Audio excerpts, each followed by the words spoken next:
And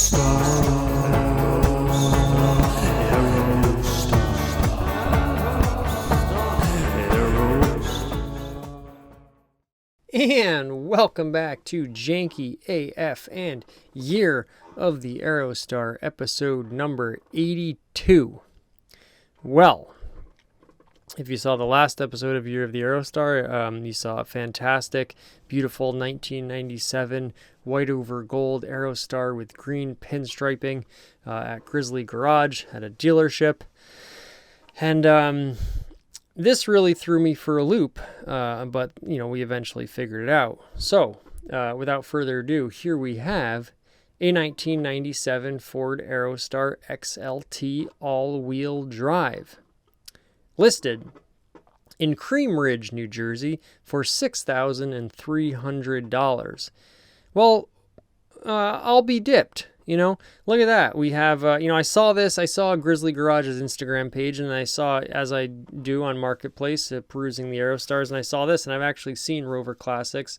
So let's compare another 97, another extended, another white over gold with a green Aerostar, badge logo pinstripe, also being sold by a dealership, also with very similar mileage, like low 100 mileage. This one has 123,188 miles.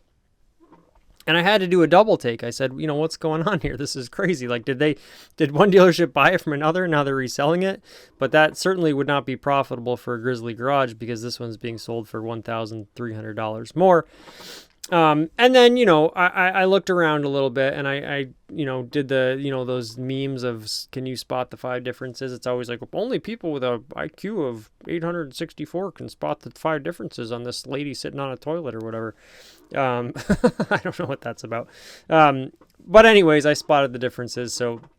So here we go. I mean, the first one, and I mentioned it in the last video, is that if that one was being sold, if that one was a 4-wheel drive model, and it's not all-wheel drive, it's 4-wheel drive, we'll let that slide, then it would have been quite a bit of price premium, and here we go. So very, very comparable vehicle, extremely comparable, and this one is $1,300 more. So that seems to be the premium for an all-wheel drive or 4-wheel drive, electronic 4-wheel drive Aerostar. Again, automatic transmission, white, interior color beige, fuel type gasoline. It's listed in excellent condition, they say. And the seller's description, call us or email us with any questions. We are always open to buy it now offers, all one word. Hidden information, info@roverclassic.com. So I've seen this dealership too. It's out of New Jersey, and they have their lovely Rover Classic customized license plate here, which I can't tell is an actual license. It looks like it's not a Photoshop job. It's an actual license plate they probably have, which is kind of cool. So, the things that immediately really give it away are the lack of running boards that this one has. And it looks just as fine without them, but I certainly think the running boards add a little bit. And this one has these sort of fancy-dancy little fog lights going on here, so that's kind of a cool little add-on. The other one did not have them. So right there, that gives it away, and I believe the other one did not have a roof rack on it. But other than that, these are pretty darn similar, and so how weird in the year of our Lord 2023 that we have two 97s with a very, very similar spec. Now, perhaps in 97, they sold a ton of white over gold Aerostars, extended Aerostars. But that pinstriping package, this must have just been one of the liveries that they did that went off the lot. So it's very, it might not be as uncommon as we think. I mean, in episode 80, we saw the green 1993 Sport Aerostar that was a clone of my green 1993 Sport Aerostar. So it seems like certain years there were just certain ones they made more of. I don't really think you could spec an Aerostar like you could like a Corvette or a Ferrari back then. So they probably just had certain packages that they made, and this was one of them. That being said, really cool to see two pop up back to back and be so similar. Now, beautiful photos. I will say this, I guess this is like a teaser. I guess maybe if you went to their website, you could see more photos, which, I should probably do. Let's try that, shall we? Excuse me while I have some, very boring Year of the Aerostar podcasting. Perhaps I'll edit this out. Oh, no. Thank you for visiting Rover Classic. All right, well, unfortunately, I'm going to leave you all in suspense, and usually I try to make the extra effort, but if you really want to see more pictures of this vehicle, you can go to Rover Classics and check them out. Not an endorsement of their dealership, but the long and short of it was that I wish they would, as beautiful as these pictures are, and they have these front 3/4 and rear 3/4 shots in sort of a bit of a telephoto lens here, so you got your narrow depth of field. Also somehow talking about depth of field in the last 2 videos. That's kind of funny. Also an XLT. But, no interior shots, no sort of profile shots. So that is a little disappointing. I do like that the lights are on in the photos. That's kind of cool. It gives it, again, very stylized look. I appreciate that. But I want some more photos because, I want to see that interior. I want to see the condition of the interior. I'll try again. Okay, I'll try again here. And okay, so we have found it here. Right next to an Infiniti J30. I'm obsessed with the Infiniti J30. I think JR Go just bought one of those, ruining my dream of being a YouTuber with the Infiniti J30. A lot of great cars on here. So this actually was the right website. I just saw the British flag and a bunch of Land Rovers and thought maybe I went to the wrong website. Turns out it was the right website. And if this loads, also awesome to see a Saturn Aura listed as a classic. I always like those Saturn Auras. So here we go. Okay, this Aerostar comes to our lot in New Jersey from Washington State. The last one was from Georgia. Has automatic transmission, cruise control, power brakes, fog lights, power windows, power door locks, power mirror, tape, AM, FM, and air conditioning. Big hullabaloo, or big to-do, Ford announcing they were going to take AM radios out of cars. That's kind of, just news of the day, which I guess some people were saying you can't get like the safety broadcast channels like the when there's like a big tornado about to hit or whatever. So that, neither here nor there. I don't really have an opinion on it. But this has an AM radio, which, in a couple of years will be superior technology than a brand new Ford that costs $50,000. The paint looks original with absolutely no rust anywhere on the car. Full service was performed on this beauty. Thank you for Rover Classics for calling this Aerostar a beauty and, giving it its due.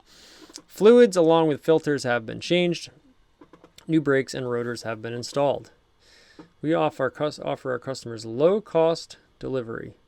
Now, I see... Okay, here we go. Wow. So, here I am, moaning about the lack of pictures on their Facebook post. Now, I would say, not everybody's going to be do as much Aerostar sleuthing as me.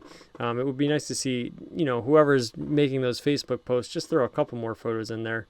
But I guess it gets you in the door, and here we are. Beautiful.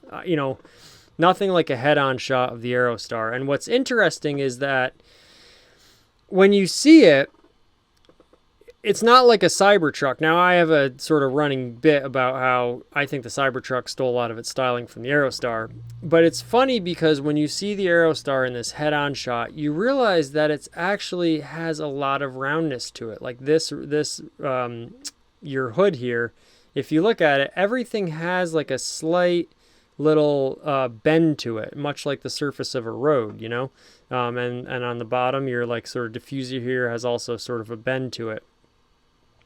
So, for a car that's so angular and so like triangular and wedge shaped, you look at it from the front, you're like, oh, that's actually quite supple, quite bulbous. So I always thought that was just an interesting feature of the Aerostar. So boy, we really do have every angle. Be careful what you wish for here. I'm going to get every single angle, but feast your eyes on this beautiful Aerostar like out in the countryside somewhere. Boy, look at that. Rover Classic. They just walked around and every 15 degrees they took a picture. Now I'm really eating my words here. So it does look to be like quite a real, well, some of these pop-up things I'm not a huge fan of because it's hard to zoom on them. Looks like does appear to be like really a teal stripe there. Maybe it even changes color? Does that change color? Does that go from a gold to a teal? That is incredible. It looks like it goes from a gold to a teal. Like the whole thing actually fades. Which is another interesting point because I've heard now that like the new hot thing in supercars is to do this like one color fading into another color. I myself am not a huge fan of it, but it's a very expensive paint job. And, just the Aerostar, again, being ahead of its time, has the gold fading into a teal on the stripe. That is incredible. Wow. I mean, you know, there's not much left to be said on the Aerostar, even though I'm going to keep saying it for at least another, couple hundred episodes. But the more you dig into this thing, the more you look at the little details about the Aerostar. Now, I just thought this was sun fading, or something like that, or just the perspective. But when you see it in a profile shot, it really does appear to be like an actual color spectrum fade, which is, just adds to the sleekness of it, adds to the beauty of it. It's got a real nice stance to it.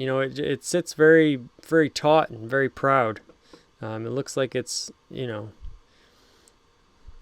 boy, look at that. I'm in awe now. Of course, 97, your taillights were a little bit different. They lost the amber, which, I like the amber in there. I like the mathematical equation of the number of bars in the light, but I will say the 97 taillights do look pretty cool, just simplifying it that much more. Got a rear wiper on there. It's just a timeless design. I mean, what else can you say? Now here the color fade looks a little bit, excuse me, sorry about that. This video will have to be heavily edited to keep everybody interested.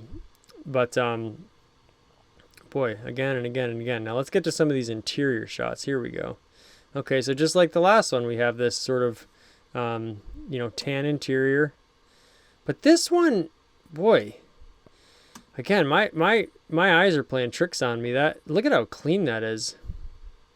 I wonder if these seats, the lowers, are reupholstered, or if it's just some sort of color fade. But no, look at this. So these seats were reupholstered because they did a nice job. But you can see that this sort of outside material that's not this like sort of heather in here, this is like, it's almost like a velour, like it's just this like very soft, like very I don't know how else to describe it, very like short-haired fabric. And this looks like it's been reupholstered. Now, interestingly, it almost takes on this new fabric almost takes on a greenish hue, which actually works with like sort of the green accent color on the second half of that pinstripe.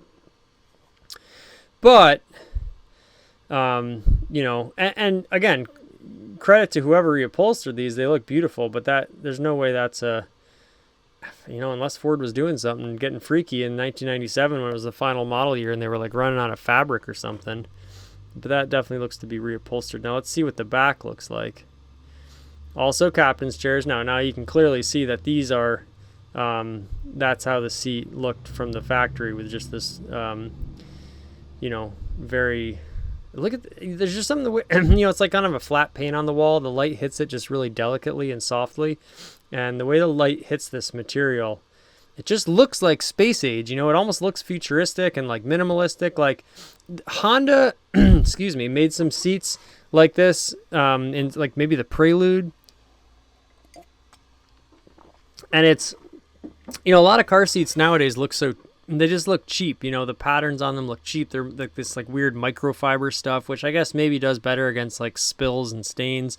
The seats in my Toyota Prius 2015 are nothing to write home about. They look all right, but I feel like even being black seats, they kind of like pick up dust very easily. They pick up dirt very easily, and they just don't seem to hold up very well. Whereas these seats not only seem to be fairly rugged, but also I just think they're really classy seats. Like I just think they're a very, if you took this sort of mounting hardware off the bottom and put this seat somewhere, it would look like very, very modern, even by today's standard, with this big wraparound headrest.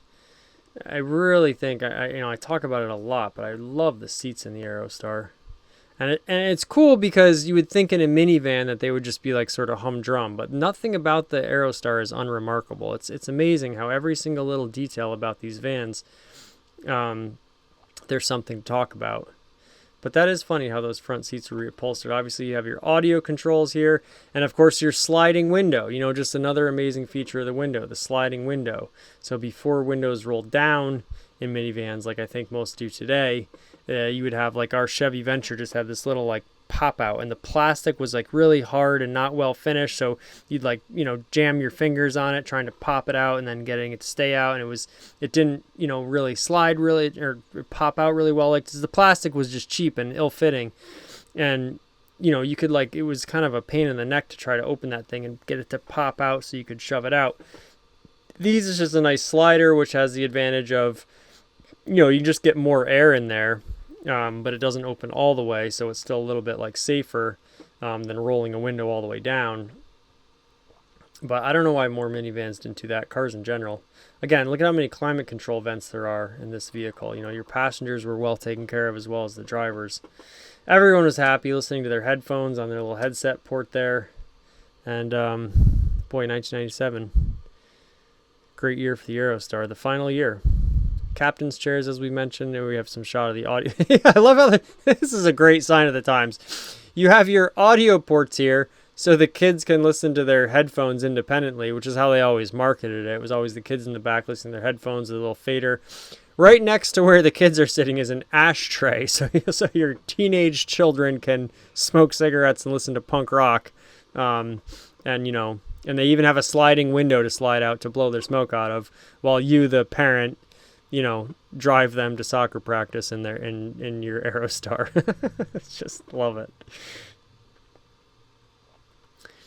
Your little netting cargo bay. I'm sorry, this probably won't be the most entertaining episode, but I'm really finding myself just, going back in time, and it's like you're not even here. I mean, I don't mean that in a negative way, but I'm just getting taken aback and lost. I should say, if you weren't here watching this, I would be doing this exact same thing. I would just be staring at this Aerostar and gawking at it. And that's why I love doing this program so much. I love even this. I love how you have a handbrake that's an actual handbrake. Funny on a minivan, and now just with electronic handbrakes, just rare anyways. And then, you can tell you're sitting up kind of high, and that's the other thing. A lot of SUV drivers or crossover drivers, the first thing they say is, "Oh, well, I like the feeling of safety because I'm sitting up high."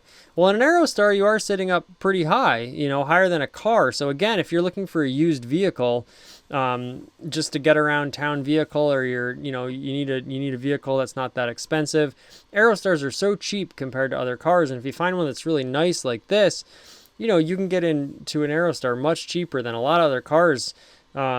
And you'll be sitting up high. You got tons of room, and you got tons of space to fit more people or stuff. So it's really like a great car for anybody in that regard. And if you get a regular length instead of an extended length, you'd be amazed how, by today's standards, because cars have gotten so much bigger, even a van from the 90s or late 80s, it's not hard to park. It's not hard to maneuver. You have great visibility, and you are sitting a little bit up higher. You have a nice tailgate. You have a low loading access to put stuff in the back. It's just, I'd recommend an Aerostar to anybody is what it comes down to. So we could look at pictures forever, these weird reupholstered seats. I would definitely, if I were to buy this car, I would definitely negotiate on that point. But shout out to Rover Classics. We'll go back to the Facebook listing here. And there you have it. So, 2 episodes in a row with these 97 just beautiful white over gold with the pinstriping spec. I just thought that was really cool. This one's a 4-wheel drive. So on top of all that other jazz, you got the 4-wheel drive. Not that I would really want to drive this thing in the winter. It's almost too nice. But, if you're going out camping or whatever, you got the 4-wheel drive. And from what I've heard, these things do very well. The 4-wheel drive system is actually pretty legit on these things. Never had the pleasure of driving a 4-wheel drive Aerostar. So if you're out there and you have one, give me a jangle. All right, there you have it. Year of the Aerostar, another one in the books. Thank you so much for watching. I'm really, really excited about this week's episodes. I think that was a cool pair of Aerostars, and I think if I'm guessing, we seem to have come back to our sort of native home here in upstate New York sort of area, and there's just I can't keep up. There's so many Aerostars popping up for sale that in episode 80 with the green one, I talked about how I was going to do this red cargo van, and I shouldn't have even said that. I should have immediately recorded that episode, because this beautiful standard length cargo van in like a bright red got away from us, and that I will I will mourn the loss of being able to shoot an episode on that one. So I'm trying to crank them out as quick as I can, but even I can't get to all these Aerostars, and I think that just speaks to how many were made, over 2 million, and just how many are still out there and how quickly they are getting purchased. When these things pop up, they go very quickly. So there's an active Aerostar market, and I think that's very cool too. And I think people are probably realizing that, for the money, it's hard to find anything better. So that's good. That means, the jealous part of me wants to buy every single Aerostar I see, and I know I'm not the only one that feels that way. But overall, I'm happy that Aerostar transactions continue to get made, because that means people are buying them, people are driving them, people are using them, and that will ultimately keep the legend of the Aerostar alive. And we are truly still living in the age of Aerostar. So there you have it.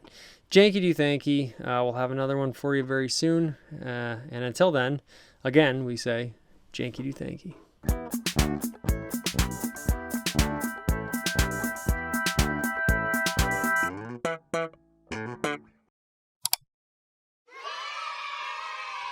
One small step for man,